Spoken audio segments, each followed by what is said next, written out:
O Catecismo em um ano.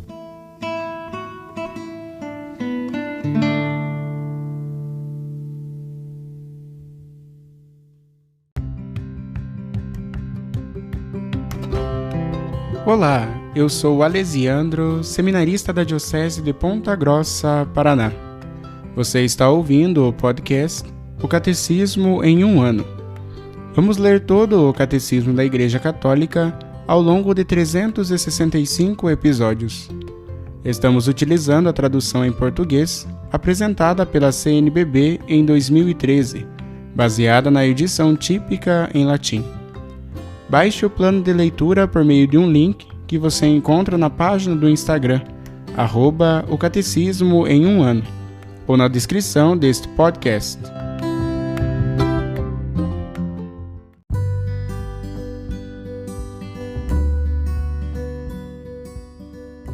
Chegamos ao dia 245 do podcast, O Catecismo em um ano. Nós estamos lendo a terceira parte do Catecismo, A Vida em Cristo, na primeira sessão, A Vocação do Homem, A Vida no Espírito, no capítulo 2, A Comunidade Humana. E hoje nós leremos os números de 1934 a 1938.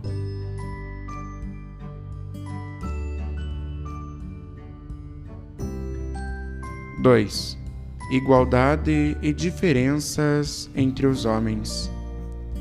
Criados à imagem do Deus único, dotados de uma mesma alma racional, todos os homens têm a mesma natureza e a mesma origem. Resgatados pelo sacrifício de Cristo, todos são convidados a participar na mesma felicidade divina. Todos gozam, portanto, de igual dignidade. A igualdade entre os homens diz respeito essencialmente à sua dignidade pessoal e aos direitos que daí decorrem. Qualquer forma de discriminação aos direitos fundamentais da pessoa, seja ela discriminação social ou cultural, ou que se fundamente no sexo, na raça, na cor, na condição social, na língua ou na religião, deve ser superada e eliminada, porque contrária ao plano de Deus. Ao nascer, o homem não dispõe de tudo aquilo que é necessário ao desenvolvimento de sua vida corporal e espiritual. Precisa dos outros. Percebem-se diferenças relacionadas à idade, às capacidades físicas, às aptidões intelectuais ou morais, aos intercâmbios de que cada um pôde se beneficiar, à distribuição das riquezas. Os talentos não são igualmente distribuídos. Essas diferenças pertencem ao plano de Deus. Ele quer que cada um receba do outro aquilo que precisa e que aqueles que dispõem de talentos específicos comuniquem seus benefícios aos que deles precisam. As diferenças estimulam e até obrigam as pessoas à generosidade, à benevolência e à partilha. Conduzem as culturas ao enriquecimento mútuo. Eu não dou todas as virtudes na mesma medida a cada um. Existem virtudes que eu distribuo desta maneira, ora a um, ora a outro. A este a caridade, a outro a justiça, a este a humildade, a aquele uma fé viva. Distribuí muitas graças e virtudes espirituais e temporais, com tal diversidade que não concedi tudo a uma só pessoa para ser desobrigados a usar de caridade uns para com os outros. Quis que todos tivessem necessidade uns dos outros e fossem meus ministros na distribuição das graças e dos dons que de mim receberam. Existem também desigualdades injustas que atingem milhões de homens e mulheres. Elas estão em evidente contradição com o Evangelho. A igual dignidade das pessoas requer que se chegue à condição de vida mais justas e mais humanas. As excessivas desigualdades econômicas e sociais entre os membros e povos da única família humana provocam escândalo e são contrárias à justiça social, à equidade, à dignidade da pessoa humana e à paz social e internacional.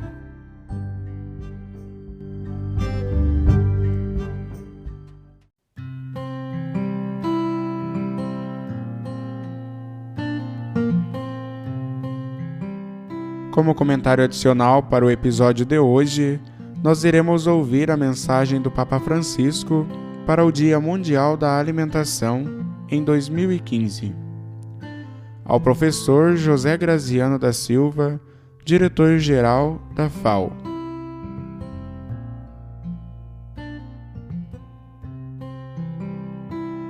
Este dia, no qual se celebra o 70º aniversário da instituição da FAO, põe em primeiro plano tantos irmãos nossos que, não obstante os esforços realizados, sofrem a fome e a subalimentação. Antes de tudo, devido à iníqua distribuição dos frutos da terra, mas também por causa de um fracassado desenvolvimento agrícola. Vivemos numa época na qual a ansiosa busca do lucro, a concentração em interesses particulares e os efeitos de políticas injustas diminuem as ações no âmbito dos países ou impedem uma cooperação eficaz no seio da comunidade internacional. Neste sentido, ainda há muito a fazer no respeitante à segurança alimentar, que ainda se apresenta como um objetivo distante para muitos. Este cenário doloroso, senhor diretor-geral, torna ainda mais urgente o regresso à inspiração que levou ao nascimento desta organização e nos compromete a encontrar os meios necessários para libertar a humanidade da fome e promover uma atividade agrícola capaz de satisfazer as necessidades efetivas das diversas áreas do planeta. Trata-se de um objetivo certamente ambicioso, mas improrrogável, que deve ser perseguido com renovada vontade num mundo onde aumenta a diferença nos níveis de bem-estar, nos rendimentos, nos consumos, no acesso aos cuidados médicos, à instrução e no respeitante a uma maior esperança de vida. Somos testemunhas, muitas vezes mudos e paralisados, de situações que não é possível relacionar exclusivamente com fenômenos econômicos, pois a desigualdade é cada vez mais o efeito daquela cultura que descarta e exclui da vida social tantos irmãos e irmãs nossos, não aprecia as suas capacidades e chega a considerar supérflua a sua contribuição para a vida da família humana. O tema escolhido para o Dia Mundial da Alimentação deste ano, Proteção Social e Agricultura, quebrando o ciclo da pobreza rural, é importante. Um problema que realça a responsabilidade para com os 2/3 da população mundial, aos quais falta uma proteção social até mínima. Um dado que se torna ainda mais alarmante pelo fato de que a maior parte destas pessoas vivem nas áreas mais desfavorecidas de países onde ser pobre é uma realidade esquecida, e a única fonte de sobrevivência está ligada a uma escassa produção agrícola, à pesca artesanal ou à criação de gado em pequena escala. Com efeito, a falta de proteção social pesa, antes de tudo, sobre os pequenos agricultores, criadores de gado, pescadores e trabalhadores florestais constrangidos a viver na precariedade, pois o fruto do seu trabalho está subordinado, na maioria dos casos, a condições ambientais que com frequência eles não podem controlar, e à falta de meios para fazer face às más colheitas ou para adquirir os instrumentos técnicos necessários. Paradoxalmente, depois, mesmo quando a produção é abundante, eles têm sérias dificuldades de transporte, de comercialização, de conservação do fruto do seu trabalho.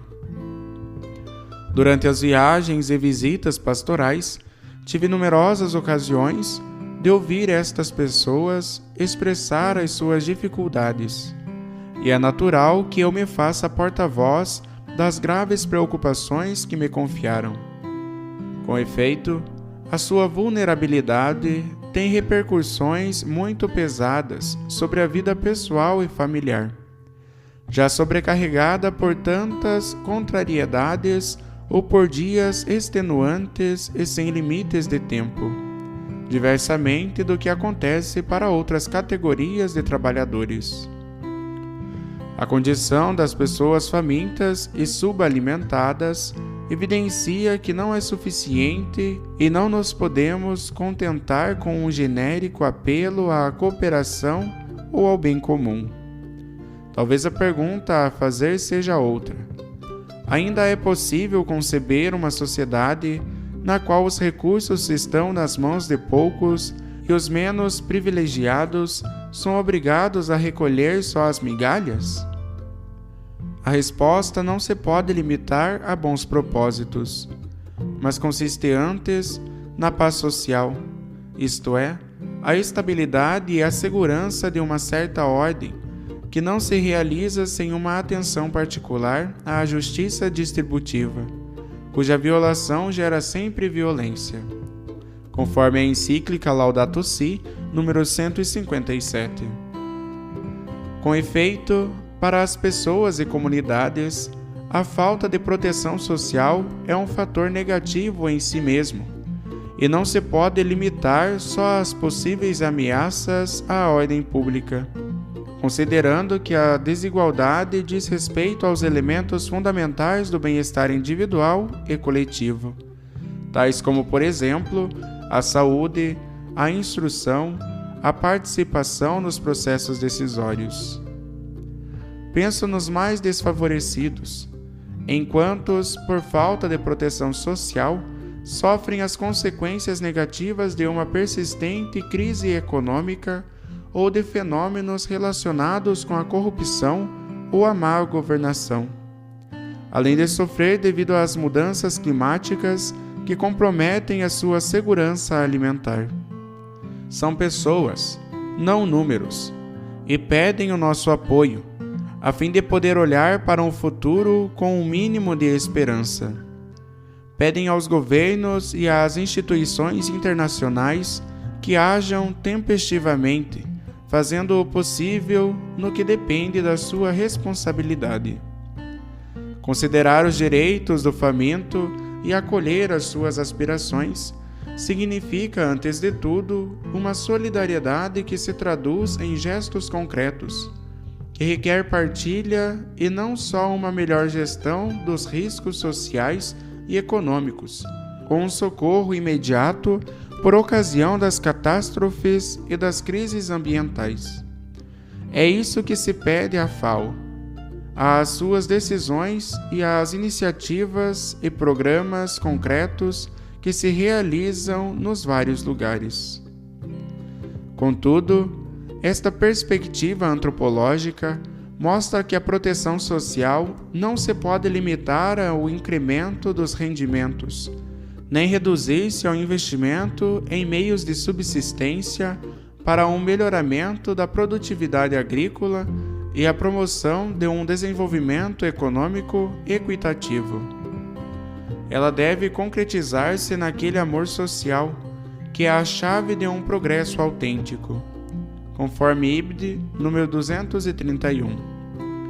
Se for considerada nas suas componentes humanas essenciais, a proteção social poderá aumentar nas pessoas mais desfavorecidas a capacidade de resiliência, de enfrentar e superar as dificuldades e os contratempos, e fará compreender a todos o sentido correto do uso sustentável dos recursos naturais e do pleno respeito pela casa comum. Penso em particular na função que a proteção social pode desempenhar para apoiar a família, em cujo seio os seus membros aprendem desde o início o que significa partilhar, ajudar-se reciprocamente, proteger-se uns aos outros.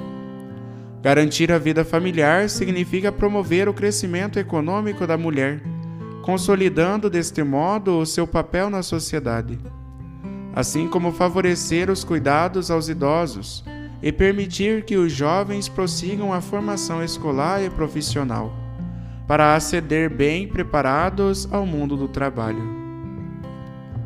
A Igreja não tem a missão de tratar diretamente tais problemas sob o ponto de vista técnico. Contudo, os aspectos humanos destas situações não a deixam indiferente. A criação e os frutos da terra são dons de Deus concedidos a todos os seres humanos, os quais são ao mesmo tempo seus guardas e beneficiários. Por isso, estão destinados a serem equitativamente partilhados por todos. Isto requer uma vontade firme para enfrentar as injustiças com que nos deparamos todos os dias, sobretudo as mais graves, que ofendem a dignidade humana e tocam profundamente a nossa consciência. São fatos que não permitem que os cristãos se abstenham de fornecer a sua contribuição ativa e o seu profissionalismo, sobretudo mediante diversas formas de organização que tanto bem fazem nas áreas rurais. Face às dificuldades, não podem prevalecer o pessimismo nem a indiferença. O que até agora foi realizado, não obstante a complexidade dos problemas, é já um motivo de encorajamento para toda a comunidade internacional, para suas instituições e linhas de ação. Entre elas, penso a Agenda 2030, para o Desenvolvimento Sustentável, recentemente aprovado pelas Nações Unidas.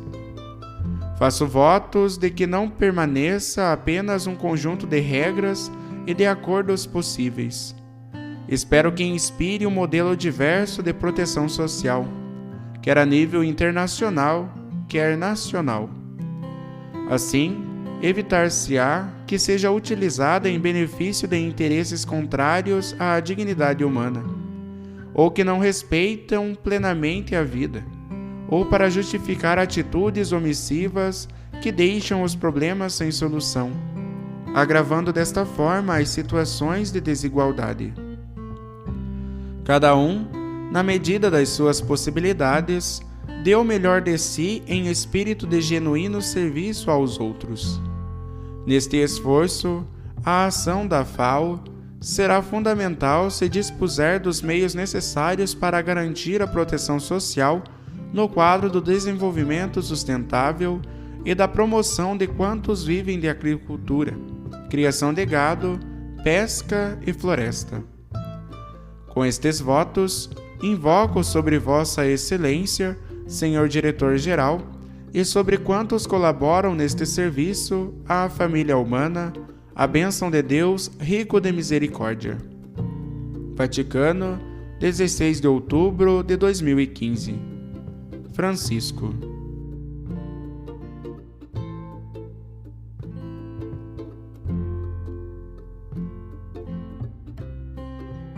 Os textos das catequeses papais encontram-se na íntegra no site da Santa Sé, vatican.va.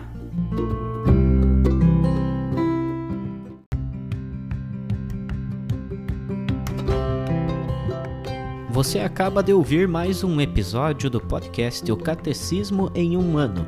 Continue nesse bom propósito de aprofundar o conhecimento e a vivência da fé católica e procure participar da sua comunidade. Rezemos por todos que estão fazendo esse caminho de leitura do Catecismo. Até amanhã!